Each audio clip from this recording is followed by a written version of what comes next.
siempre agradecidas con el Señor por permitirnos ser enseñadas a través de su palabra en un nuevo espacio de conectados. Soy Inma de Rivas, dándoles la bienvenida y deseando que el Altísimo esté guardando y cuidando sus vidas. Nuevamente oramos para poner este tiempo en manos del Señor. Nuestro buen Dios Todopoderoso, queremos dejar este momento de estudio y aprendizaje de tu palabra para que sea el Espíritu Santo el que deje en nuestros corazones esta enseñanza y poderla poner por obra. En el nombre de Jesús, amén. En esta oportunidad en la que a nuestro alrededor podemos evidenciar que su palabra se está cumpliendo y en la cual dice que los últimos tiempos serán más difíciles, en 2 de Timoteo 3:1, quisiera invitarlos a que meditáramos una vez más sobre una de las disciplinas más importantes para el cristiano en todo tiempo, pero aún más para estos tiempos, la oración. Con seguridad diría que todos los cristianos estamos convencidos de la necesidad de esta disciplina, por lo cual se debería originar o debería surgir de nuestra necesidad de relacionarnos con Dios sin considerarlo como una imposición divina ni una carga pesada en nuestra vida cristiana. Pero ¿por qué es que a muchos nos es difícil poner en práctica esta disciplina tan gratificante, confortante para nuestra alma y espíritu? Podríamos especular una serie de respuestas. Tenemos tanto que hacer que no tenemos tiempo. Ya tengo un buen tiempo de orar y el Señor no me responde. Mi carga es tan difícil, tan grande, que me desanimo para hacerlo. Veamos una definición muy breve y clara del significado de orar. Es comunicación e intimidad con nuestro Padre Celestial, ya sea para agradecerle, Colosenses 3:17b, para buscar consejos, Salmo 86:11, para una necesidad, Jueces 3:9, para bendecirle y glorificarle, Salmo 34:1-2. Nuestro mejor ejemplo de buscar siempre el rostro de Dios en oración muy temprano en la mañana y luego fortalecido con su presencia es el Señor Jesucristo. Y era a través del poder de la oración que sanaba enfermos, resucitó muertes e hizo muchos milagros. Por ello podemos decir que la oración es fuente del poder para el creyente. Y creyendo en esto, veremos algunos versículos que nos muestran algunos factores que deben de ser contemplados en la oración, aún dentro de la oración modelo que el Señor Jesús nos dejó en Mateo 6, del 9 al 13, de todos conocidos por el Padre Nuestro. Vamos a ver que uno de los factores que debe ser contemplado en la oración es la fe.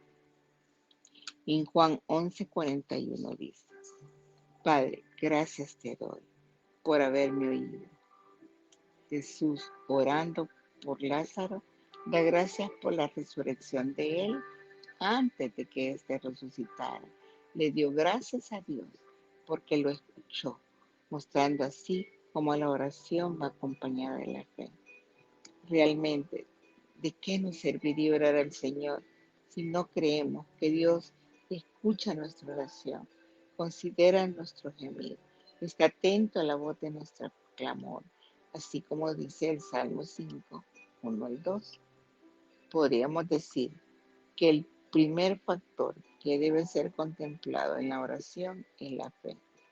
Hebreos 11:6 dice: pero sin fe es imposible agradar a Dios, porque es necesario que el que se acerca a Dios crea que la hay. Podríamos decir que lo primero que debería ser considerado en la oración es la fe. Sin fe no pudiera existir la oración. Veamos Primera de Tesalonicenses 5, 16 al 18. Estad siempre alegres, orad sin cesar, den gracias a Dios en toda situación, porque esta es su voluntad para ustedes en Cristo Jesús. Independientemente a lo que debe ser contemplado en la oración, vemos que es un mandato. ¿Y qué es lo que debe ser contemplado en la oración en estos versículos?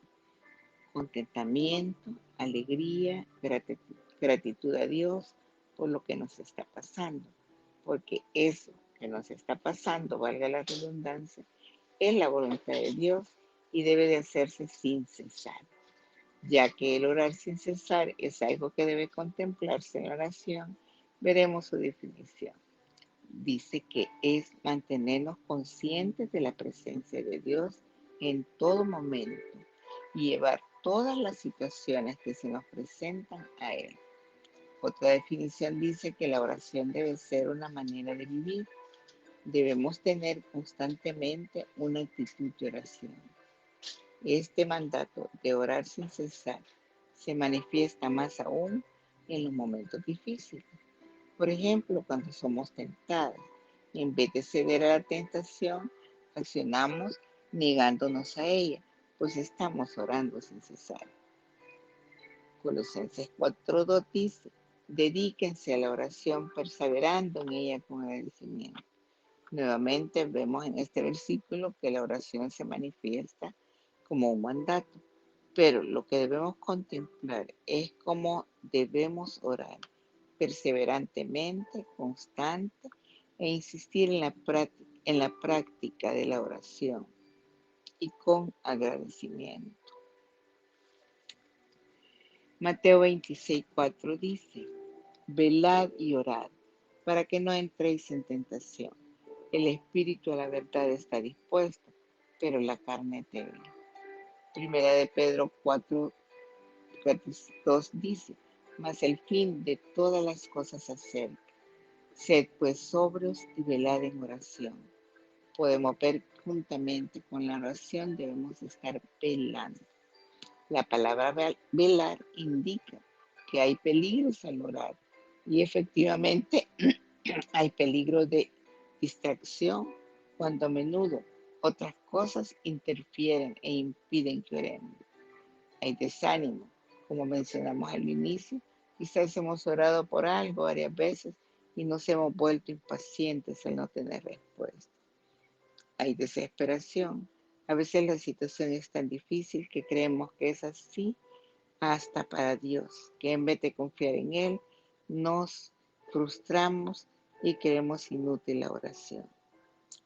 Hay derrota, muy parecido a la desesperación. Queridas amigas, hemos visto algunos de varios factores que debemos contemplar al hacer nuestras oraciones de acuerdo a su palabra. Primero, fe. Imposible orar sin fe. Luego, contentamiento y alegría, gratitud a Dios por lo que nos pasa, pues lo que nos pasa es su voluntad, hacerlo sin cesar, dedicarse y perseverar. Y a la par de orar debemos velar, estar atentos, vigilantes a todo aquello que nos quiere distraernos y no permitirnos orar. Revisemos y reflexionemos si hemos contemplado estos factores que hemos visto que deben considerarse al orar. Y si no lo hemos hecho, que podamos iniciar haciéndolos.